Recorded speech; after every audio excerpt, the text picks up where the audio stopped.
ago again, you want to keep the diplomatic lines open with China. You've said that the secretary's trip to Beijing was postponed. It wasn't canceled, but it was postponed because conditions weren't right. So, are there any preconditions you can lay out for what you're looking for to potentially reschedule that meeting? Is there something in particular you're waiting to see as China looks like they're continuing to dig in and start making accusations towards the U.S.?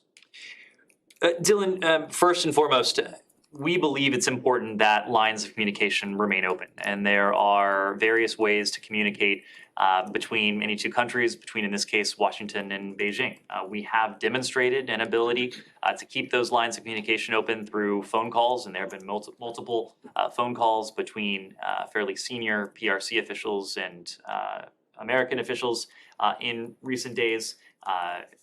We have spoken before, and we've previously met with PRC officials in third countries. Secretary Blinken was prepared to travel to Beijing to have a broader discussion with several PRC counterparts as a follow-up to the meeting that President Biden and President Xi had in Bali of last year. I'm not going to spell out publicly any specific preconditions for what it might take to get that meeting back on track, but we believe that it is up to the PRC to show that it is serious about being a responsible country that wants and is positioned to build on the meeting that President Biden and President Xi had in November of last year. Secretary Blinken's meetings that were to have taken place a couple weeks ago now were to have been an extension of that.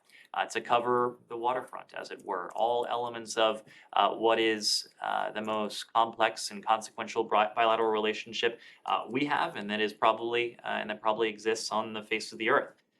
So we're going to continue to assess. We're going to continue to listen to what the PRC says privately, what they say publicly, and make our own determination about when the time is right, when it's in our interest to have the secretary make that trip to Beijing to engage in those face-to-face discussions. So if you're not going to lay them out publicly, does that mean there are private preconditions you've communicated to them? Or?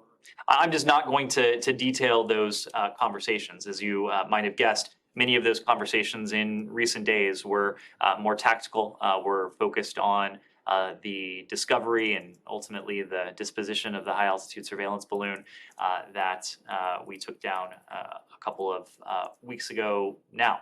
But the message that we convey to the PRC in private is precisely the message that I conveyed in public. It is incumbent on the PRC to act responsibly, in every realm. If the PRC is serious about setting the conditions for a useful and constructive meeting that is a follow-on to the meeting that President Biden and President Xi had in Bali last November, that is something that we are also prepared to do. We are prepared to meet them on that goal, and we'll be watching and assessing closely in the coming days and coming weeks.